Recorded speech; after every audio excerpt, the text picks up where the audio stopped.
The Vothari capital, Keth Prime, was a city of sharp towers and watchful eyes. On this day, a sea of civilians filled the central plaza, their voices rising against the imperial succession. A line of soldiers barred their path, weapons charged. Lieutenant Kalor, on the authority of Prince Amrath, you are ordered to fire on the rioters, clear the square. Unarmed civilians. This order is a massacre, not a military action. A lesson from years ago surfaced. True discipline isn't blind obedience, it's knowing when to say no. Unit, stand down. Lower your weapons. Do not fire. That's insubordination, Kalor. I'll have you court-martialed. Court-martial me, sir. But I won't lead my soldiers to murder. For a long moment, the soldiers wavered. Then, one by one, they lowered their rifles. The crowd fell silent, uncertain. Captain Drax stared, his authority crumbling before him. The Vothari War Academy taught absolute obedience. So how did a lieutenant learn to refuse? In the high war room on Vothari Prime, a hologram displayed the Empire's fleet losses. Shame was thick as fog. 2 full battle fleets lost in 3 years, against a species with barely 30 worlds. Explain that. The answer is in the data.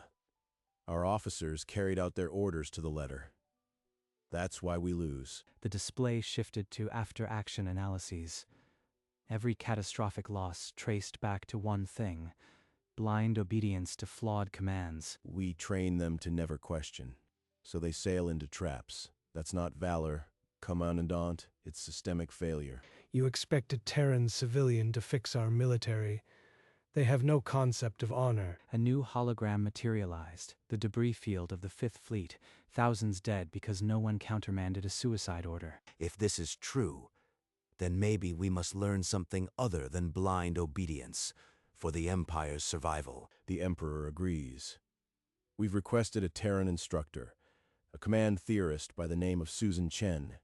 She arrives next month. And so, under the gaze of silent dead, the Empire reluctantly prepared to open a door it could never close again. 6 weeks later, Susan Chen sat in a sunlit office on Earth, reading the Vothari request.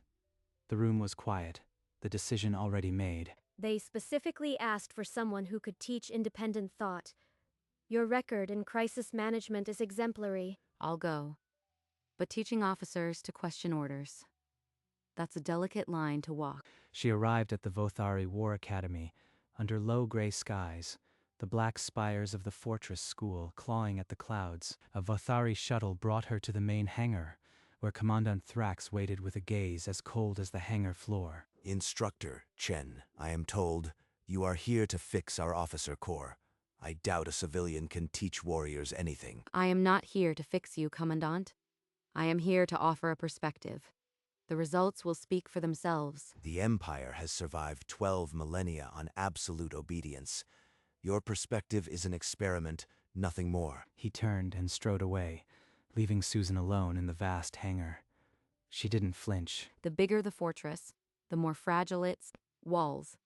This will be harder than I thought. Susan entered the vast lecture hall. 300 cadets rose in perfect unison, their silence absolute. Today, we discuss command theory. Imagine a captain ordered to assault a fortified ridge with no cover. What action do you take? Follow the order without question. Anything else is insubordination. And if the order means guaranteed defeat, your entire unit lost for nothing? With respect, Instructor Chen, are you saying we should refuse an order? I am saying evaluate consequences first. Efficiency demands that you question bad orders. Something shifted in Kalor's chest. No instructor had ever said this here. Remember, the Battle of Karnas Pass. We held to the last, because retreat was forbidden. Victory, but 20,000 dead. Was that efficient? The room stirred. Some cadets looked furious. Others leaned forward, hungry for more. A crack had appeared. After class, Kalor stayed, staring at the blank board. The question echoed. Could I refuse an order? The corridor outside the lecture hall hummed with low, urgent voices. Cadets clustered in angry knots, arguing about Instructor Chen. She's undermining everything. A soldier who questions orders is a soldier who betrays the Empire. She's not teaching betrayal. She's teaching calculation. If an order is suicide, what good does obeying it do? The debate might have burned on, but a door clicked open.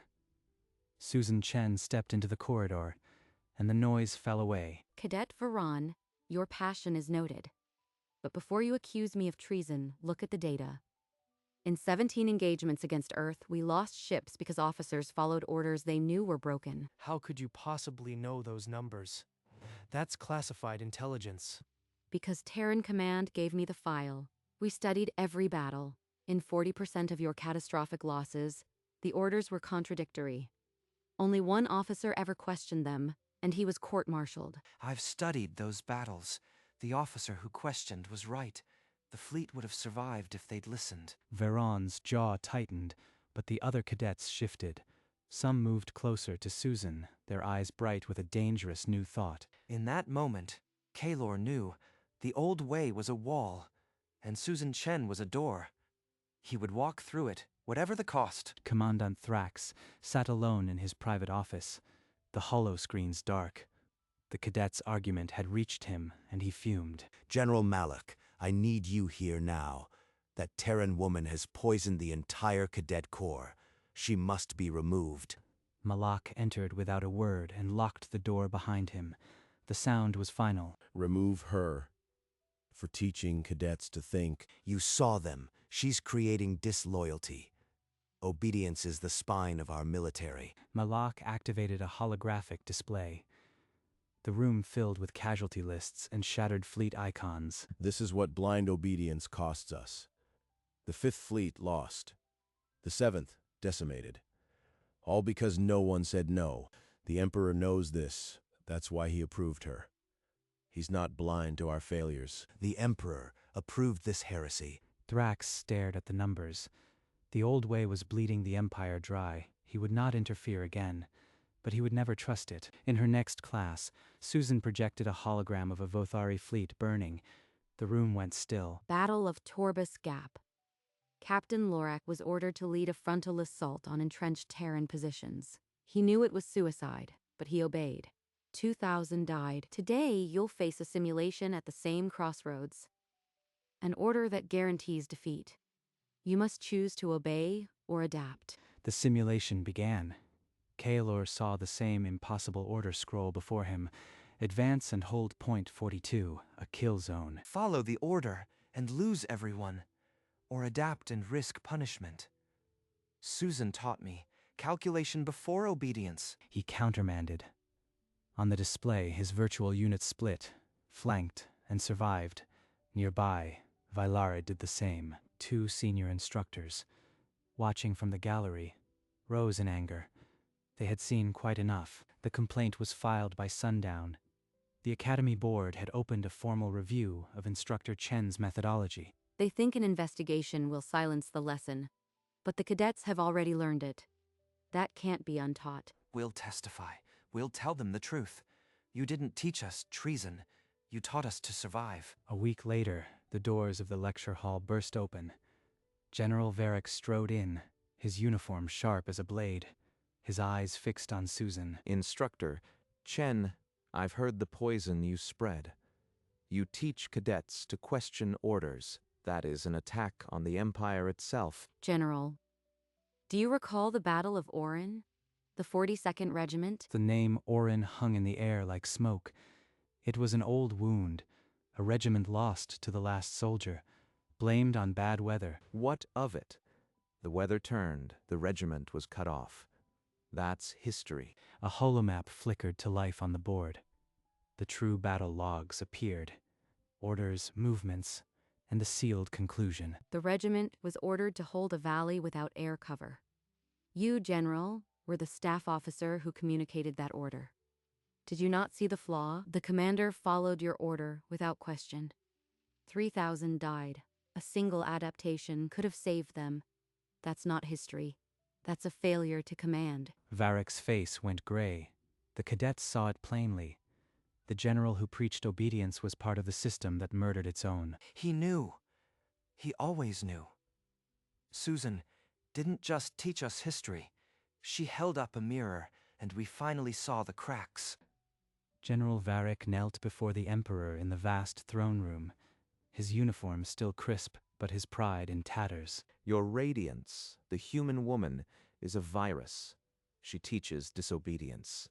I demand she be removed at once. I authorized her presence, General. Have the losses against Earth taught you nothing? She humiliated me before cadets. She must be silenced. You were humiliated because your own failures were exposed. Perhaps her method has merit, but it also threatens our foundation. We will test it. The Emperor's decree was absolute. A war game. Susan's cadets against a unit trained in pure obedience. The loser would be purged from doctrine. The orders reached Susan within the hour. She read the data slate, her expression unchanged, and nodded once. Thrax received his own copy. A cold, thin smile crossed his lips. Now the experiment would break under real pressure. This is no simulation anymore.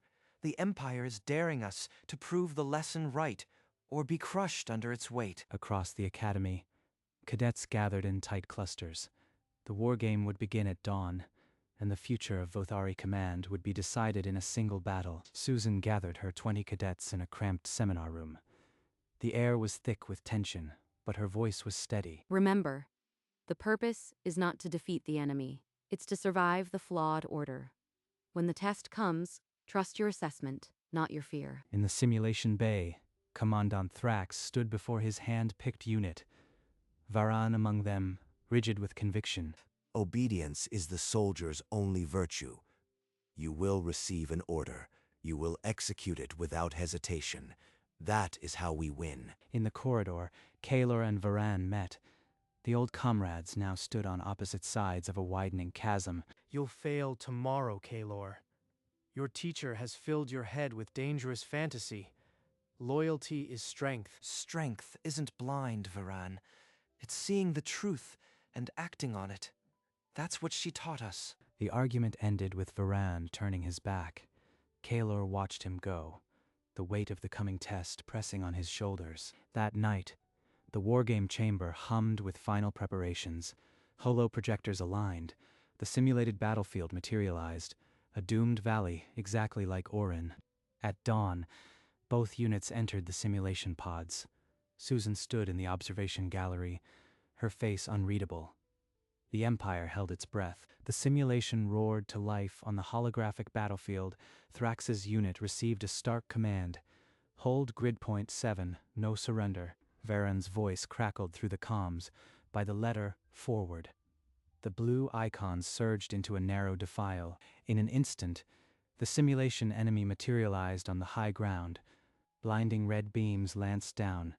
The blue unit shattered, icon by icon. Across the bay, Kaelor saw the same order on his display. Hold grid point 7. A cold weight settled in his stomach. But then, Susan's unit did something unprecedented. Instead of advancing, they scattered, dodging, flanking, and calling in a counter-battery strike. All call signs. This is Kaelor. Grid point 7 is untenable. We break and regroup at point 12. Trust the plan. The red enemy icons swarmed toward grid point 7, expecting to find them. Instead, Susan's unit struck from an unexpected ridge, cutting the enemy supply line. In the observation gallery, Thrax's hands clenched white. His unit was gone. Susan's was winning. The silence was absolute. Susan watched, her eyes never leaving the display. Not triumph, but recognition. The old way had just died in the simulation. A blinking light on the command console indicated that the Emperor himself was now watching. The test was over. The reckoning was about to begin. In the throne room, Emperor Vothier stared at the wargame replay. His face was a mask, the implications cut deep. Efficient. But a force that thinks can also think against the throne. Bring Instructor Chen before me. Immediately. Susan was escorted into the throne room, the massive doors sealing her inside. Your method won, but it threatens our way. You will retract your teachings publicly. I taught survival, not rebellion. Blind obedience was killing your forces. That's efficiency, not treason. Then you choose the consequences. You have 24 hours to reconsider, for your sake and for the cadets who follow you. Susan met his gaze without flinching. She nodded once, a gesture of respect, not submission. They already know the truth. No retraction will erase what they've seen. The throne room doors opened. Susan stepped into the empty corridor, and the lock clicked shut with a sound like a final judgment. In her quarters, Susan watched the ultimatum timer. The choice crystallized, openly bend, but secretly reinforce. Compliance isn't surrender. The lesson is beyond my voice now. They must carry it inside. The next day, in the lecture hall, Susan rose. The cadets' unease was palpable. By order of the Emperor, I will no longer teach the questioning of orders. My methodology has been corrected. The room stirred, some with relief, others with quiet fury. Kaylor's fists clenched under the desk. That evening, in a locked seminar room, Susan met the handful of cadets who had stayed. Their eyes were fierce. I can't say it aloud anymore. But you already know when an order is wrong. Trust that instinct. That's your duty now. We won't forget, instructor. You gave us more than tactics. You gave us the right to think. She nodded once, a heavy silence settling over them.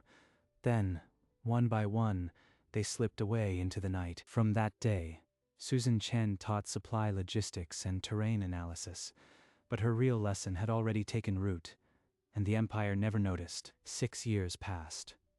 Susan Chen taught logistics and terrain, but every graduate carried a hidden question. What if the order is wrong? We've all heard it whispered. The old way bleeds us. Her lesson didn't die. It grew roots. Then the news broke. Emperor Vothier had fallen, his heart seizing in the imperial bedchamber. Within hours, his sons drew blades. 2 princes claimed the throne. The streets erupted. Protesters flooded Keth Prime's central plaza, chanting against tyranny. The air thickened with tear gas and fear. Lieutenant Kaylor, you will deploy to the central plaza. The order is to contain the crowd by any means necessary. Any means. The phrase crawled under his skin. He remembered. That night, armored columns rolled into the city. Soldiers faced crowds, rifles ready. The moment of truth, taught by a quiet teacher years before, had finally arrived, and every officer who had listened now stood at the abyss, staring into an order they could not unsee. The central plaza had become an ocean of bodies, thousands of protesters chanting against the princes. Kaelor's unit stood rigid at the barrier, rifles tight. Captain Drac cut through the line, a command tablet glowing in his hand. He stopped before Kaelor, face unreadable. Lieutenant Kaylor, by command of Prince Amrath, you will fire on the crowd. Clear them out. No hesitation. Kaelor took the tablet. The words on the screen seemed to pulse with a cold, final weight. An order to destroy unarmed civilians. This is exactly what she warned us about. The flawed command, the trap of obedience. Her voice echoed. Efficiency demands that you question bad orders. The war game flashed before his eyes. Thrax's unit, destroyed because they followed a suicidal command to the letter. True discipline isn't blind obedience. It's knowing when to say no. Kaylor, carry out the order now. I won't ask again. Kaelor's hand tightened around the tablet. The choice was a blade pressed against his throat, and the world held its breath. No, Captain. I will not order my soldiers to fire on unarmed civilians. This command is illegal. You are throwing away your career, Kaylor. I'll have you court-martialed for insubordination. Court-martial me then, but I won't stain my hands with innocent blood. Behind him, a soldier shifted. Varan, once his fiercest critic, stepped forward. The lieutenant is right. I've seen what blind obedience does to an army. I won't be part of this. A tremor ran through the ranks. Other soldiers exchanged glances, their rifles dipping. Unit, lower your weapons. We are not this empire's executioners. This is mutiny. All of you will be broken. But his voice was swallowed by silence. One by one, the rifles went down. The crowd erupted in slow, disbelieving cheers across the plaza. In other units, officers paused. They'd heard the stand down. Now they too questioned the orders in their hands. Kaelor's refusals swept the capital, Guns fell silent across a dozen units. The massacre never came. Prince Amrath's command died on the air. His supporters vanished. His authority crumbled. In the council chamber, General Malak faced a room of officers, many Susan Chen's former cadets. We will not fire on our people. Ceasefire now. The military stands with the citizens. The princes fled. The throne was empty.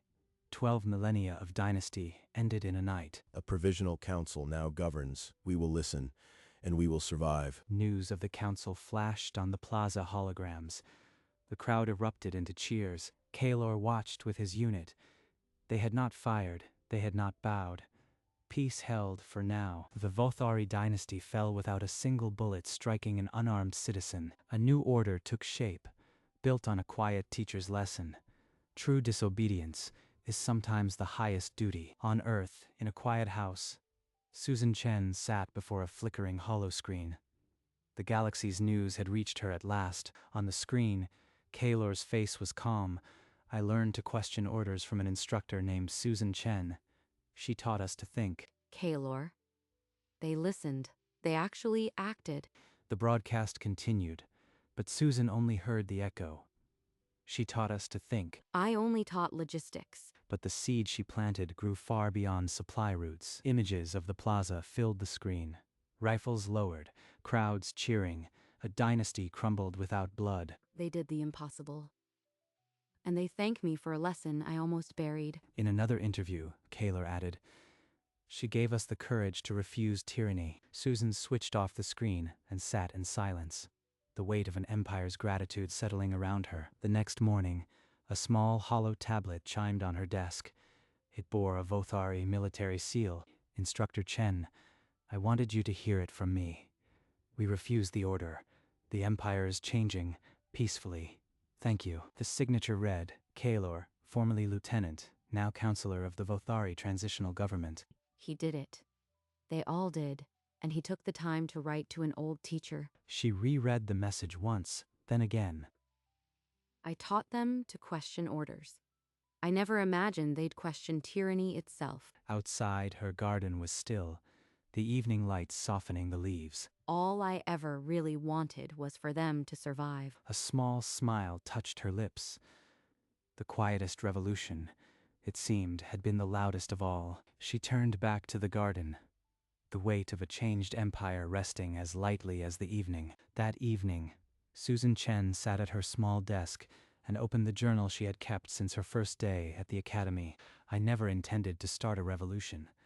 My mission was to teach officers how to survive flawed orders. I showed them the casualties of blind obedience. The rest was their own courage. They listened, and they learned something more terrible, that refusal can be the highest duty. They thanked me, but the credit belongs to them. I only planted the seed. She stopped writing and looked at the words. The gentle hum of the house, the only sound. The quietest lessons echo the loudest. I see that now, across the light years. I never had to be a revolutionary. I just had to teach them to think. She closed the journal and stood by the window. The stars were bright tonight. Somewhere among them, a new empire was being built on a foundation she had unknowingly laid. Years later, on Vothari Prime, a memorial rose, a statue of a teacher, hand extended, bearing no weapon, only knowledge. They called it the teacher who changed an empire. The inscription held no name, but the galaxy knew. A small hologram of the statue arrived at Susan Chen's home on a quiet morning. She set the image on her table, studying the robed figure, the open palm offering an unseen gift. I only taught logistics.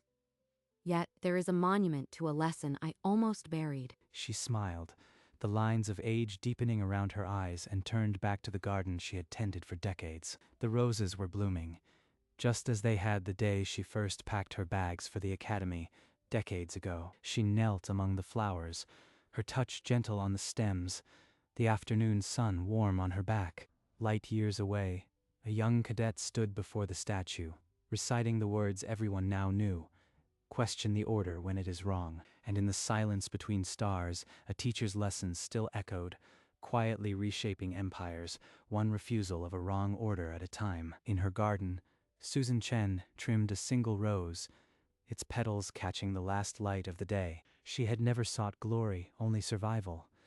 Yet from a quiet lesson, an empire had found its conscience far above. The blue marble of Earth turned slowly in the black, the birthplace of a teacher who asked only one question: what if the order is wrong?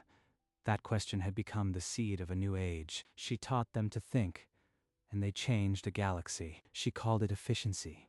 History called it the quietest revolution. A single voice, a single lesson, echoing across the light years. One teacher, one question, infinite consequence. And in the silence between stars, her lesson still lives. Thus, the quietest revolution was not a battle, but a thought.